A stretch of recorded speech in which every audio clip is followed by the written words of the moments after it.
puppet mistress! Oh my, wait. Who's the other woman? Parang familiar siya, no? Rosel ka ng Rosel eh! It has nothing to do with her!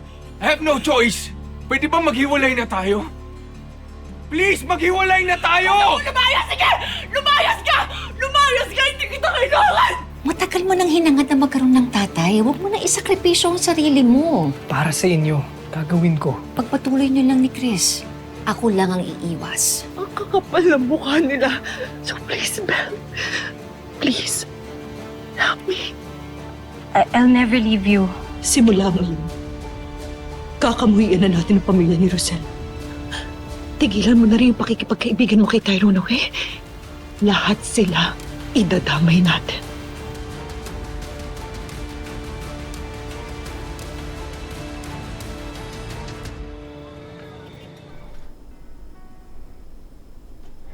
Dad. Hindi na ko pa kayo hinintay. Mami mo na siya. Nasa room. Still devastated dahil sa ginawa ninyo. Pero please, pwede ba akong magpaliwanag?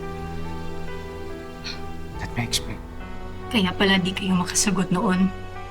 Nung nakiusap ako sa iyo na sana magkaayos na kayo ni Mommy. Na sana gawin niyo ang lahat para ma-save tong family na to. Believe it or not, yan ang ginagawa ko. Ginagawa ko lahat to save Not enough, Dad. It's not enough. Mas marami ka pang oras kay Tyrone kaysa sa amin ni Mommy. Why is that?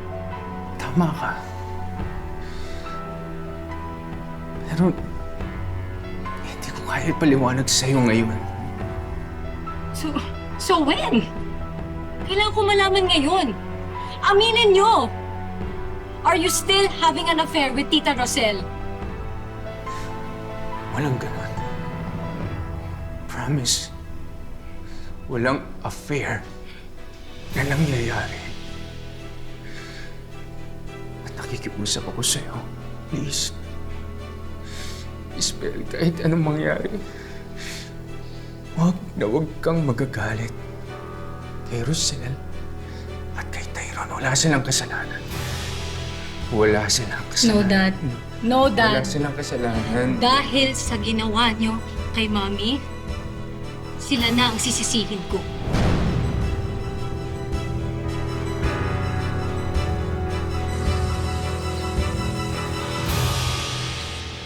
Hindi ko gusto yung nangyaring kaguluhan sa cafe kahapon, ha?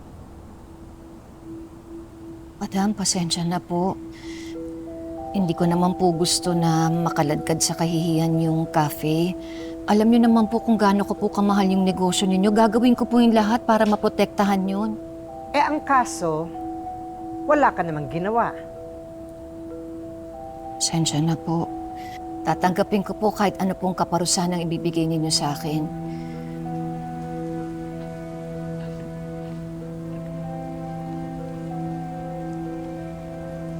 Rosel,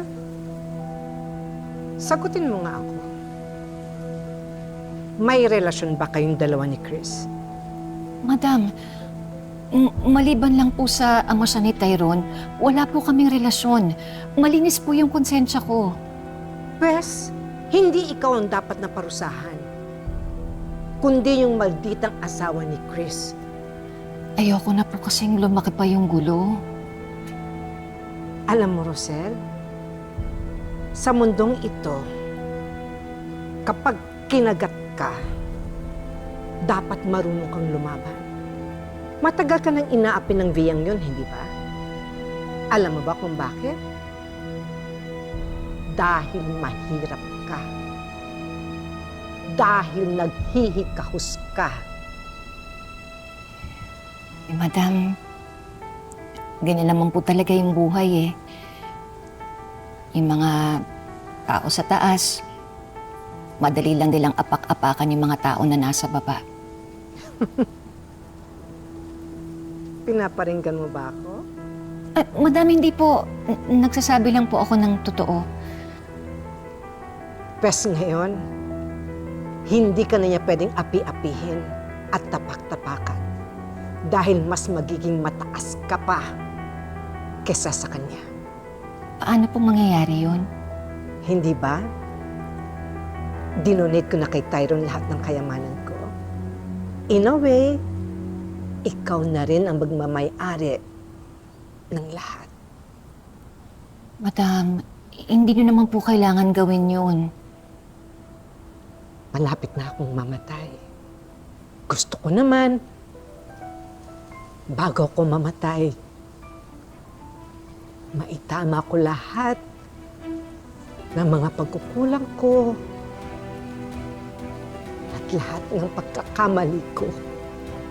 At naniniwala ako na kayong dalawa ni Tyrone ang karapat-dapat na magtatama ng lahat. At isa pa ha, matagal na akong visit dyan sa villa na yan. Masyadong nagmamaganda. Kaya dapat magbayad siya sa'yo. Pero madam, ayoko naman pong bumaba sa level ng ginawa niya. Hindi po ako ganun eh. Pwes, itataas natin ang level mo. Humanda siya dahil may plano na ako.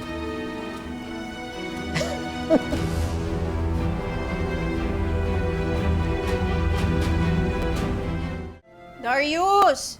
Darius! Darius, saan ka ba pupunta? Uwi na ako.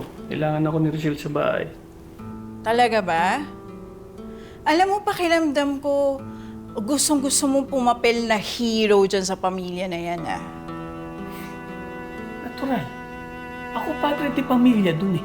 Peking padre de pamilya. Bakit naman nakakalimutan mo yung plano natin? O baka naman in love ka na talaga kay Rosel? Pwede ba tumingin ka na? Nakakairita ka eh.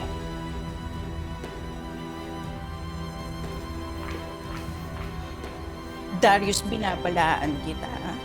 Huwag na huwag mo akong lolokohin. Kasi kung tingin mong masama magalit si Dia, mas masama ako.